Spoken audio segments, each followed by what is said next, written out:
I definitely recommend buying this camera. It's one of the best investments I've had, and I've probably used it more than my full frame camera since I just love how cheap and inexpensive and small and fun it is to use just day to day. In this video, I'm going to explain why I think the Sony ZV-1 is the perfect complementary camera to any full frame user, especially Sony users, or more simply, it's one of the best beginner cameras for people who are trying to start out their YouTube career.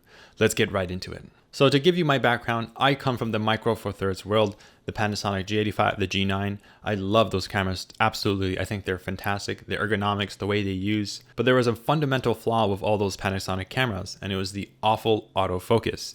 Autofocus is so important if you're self-filming and you just need that really, effortless, without any hassle kind of filming experience. So like every other person on YouTube, I switched to Sony, the full frame mirrorless camera, and I got the Sony A7C. Now, I absolutely love the autofocus on that. It's the complete opposite of Panasonic.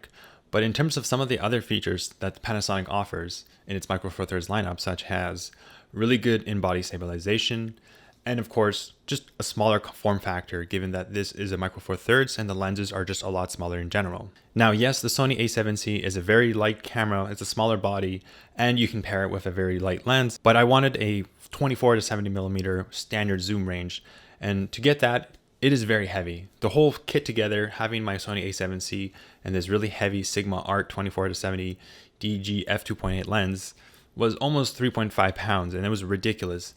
Mounting this in specific areas or just taking it outside just felt too hefty, too expensive, and I much preferred to have my Micro Four Thirds, which was really cheap, really compact, great stabilization. The Sony A7C had awful stabilization, so you can't really take it out unless you have it on a gimbal. Or do the Catalyst browser, which is a really pain because you have to change your shutter speed and then you have to do on post-production, and it's just such a hassle in post-production, even during filming. So that's where the Sony ZV-1 came in. I think this is a perfect complement to your full frame camera, especially if you're a Sony user, as I mentioned before.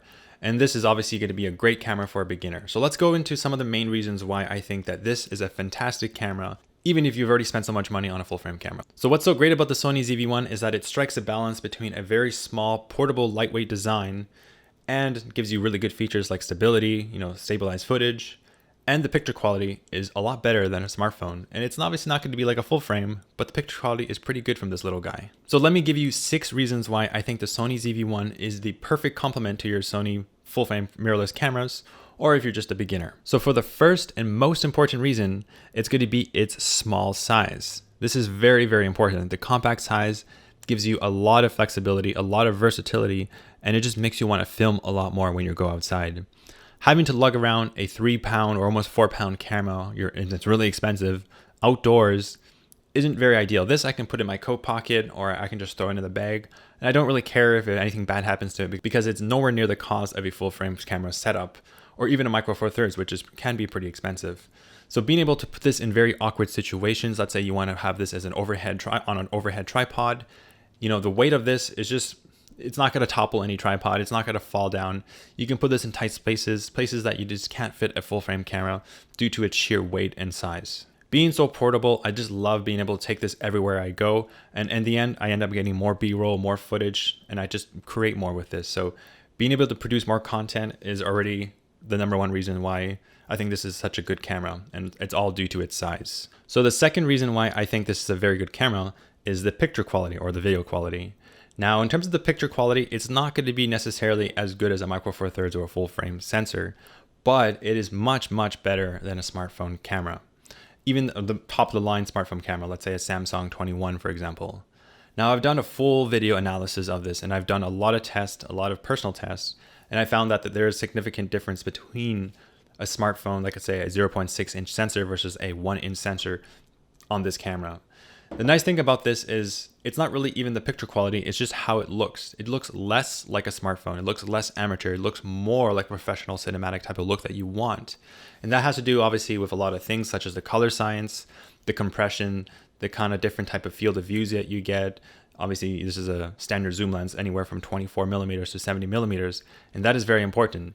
If you use a smartphone with a 0.6-inch sensor, which is a lot smaller, you're not going to get as much bokeh or shallow depth of field. You're not going to get that rich kind of look, especially if you want to get more compression. Now, yes, a lot of modern smartphones have 3 lenses, 4 lenses, 5 lenses, but they all don't use the same sensor. They use, really subpar sensors. It's only one of the main sensors, which is usually the 26 millimeter focal equivalent of a full frame sensor that is on the smartphone camera that looks the best. And if you want to switch to telephoto, or if you want to switch to a wider angle, it just uses a really crappy sensor and it just completely falls apart in a low light situation. This camera surprisingly does a lot better in low light than obviously other cameras, and that has to do with its fast aperture. When it's zoomed in at 24 millimeters, it's pretty bright, so it does definitely stack up against a Micro Four Thirds in terms of its low light performance and even bokeh, or shallow depth of field. So the picture quality is very close to a Micro Four Thirds, and this is a lot smaller and obviously is a lot cheaper. So having the lens built in, getting that compression, getting that type of really nice cinematic look, a more pleasing face, better portraits, definitely in this camera. Picture quality is paramount, and it's in here. Speaking of the zoom range and of the picture quality, that kind of leads to my third point, the third reason why I think this is a fantastic camera, and it has to do with the zoom lens. Now, if you turn this camera on, you can see that it has a very decent protrusion out here, and that's going to give you your really nice 24 to 70 millimeter standard range. And this is what I have on my Sony a7C. Obviously I'm using the Sigma 24 to 70 millimeters. So like, why did you get two cameras that have the same zoom lens? Well, this lens, this range is very handy in many situations, especially at least in my scenario. You're not going to be filming outdoor wildlife, and you're not going to be doing landscape photography with this, but this fits maybe 80% of the use cases, and it's a very good zoom range. Being able to zoom in all the way to 70 millimeters and then, get that extra reach. A lot of times when you're filming outside, it's just really awkward to go close to someone or close to a subject. So being able to zoom in, obviously, don't be a creep about it, and having that clear image zoom, which doesn't reduce picture quality, but gives you that extra oomph, that extra zoom, is very, very handy. Now on the wide end at 24 millimeters, lots of people, everyone said that this is terrible. It's not wide enough for vlogging. Now I don't vlog, I think it's a silly act, but for those who like to vlog, you could technically turn off the active stabilization, which gives you less of a crop, and you could switch it to 1080p. And then being able to hold it out like this, like being able to do this with those settings, honestly, it's not that bad. You can see a decent amount of your background. Your face doesn't look too bad because you're not using like a GoPro fisheye type of look. So yeah, I don't think it's really that bad if you're going to be vlogging with it.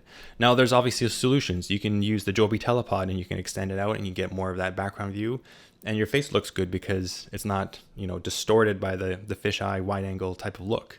Another solution is to get the Ulanzi wide angle adapter. So I'll put links in the description for both these things that are solutions to the wide end. And I did a full video review of the Joby telepod, which I will also link in the description. So to summarize my third point, just being able to zoom in and out at the 24 to 70 millimeters is very handy, and you'll find you'll be using the zoom quite a lot, especially if you're going to be taking this outdoors and kind of like documenting real life and just filming just life in general. So for the fourth reason why I think this is a really good camera, and it has to do with the Sony menus.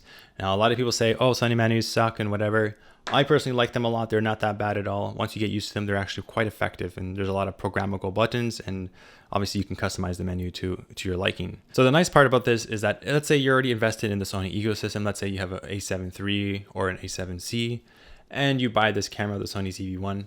Being able to transition between the two cameras and just using the same menu navigation is really nice. Not having that kind of contact switch in your head when you switch to a different camera. You have to remember, oh, how do I do the settings and all that stuff? That can just really waste your time, especially if you're filming and you want to do something really quick.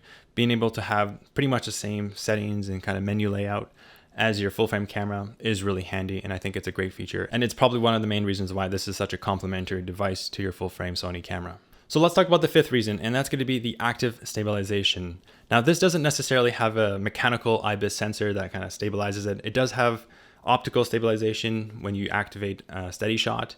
Steady shot isn't that great. It's still a little bit jittery, but it's definitely a lot better than no stabilization.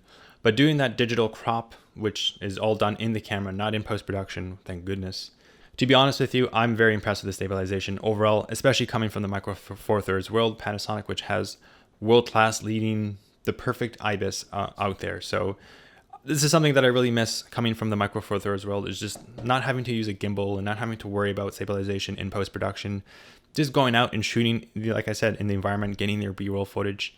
And it's so nice that it's in the Sony ZV-1. So I think the fact that most Sony cameras, except for the A7S III, which is obviously extremely expensive, but you have an A7C or a Sony Alpha camera, or even the APS-C line, the in-body stabilization is not very good. And that's because it obviously has a large sensor And Sony just doesn't have a very good technology prowess over IBIS. So I think this is one of the main reasons why you probably want this if you have a Sony a7C, for example. And that's the active stabilization, which works wonders. So for the sixth reason why I think the Sony ZV-1 is a perfect camera, and it's the flip out screen.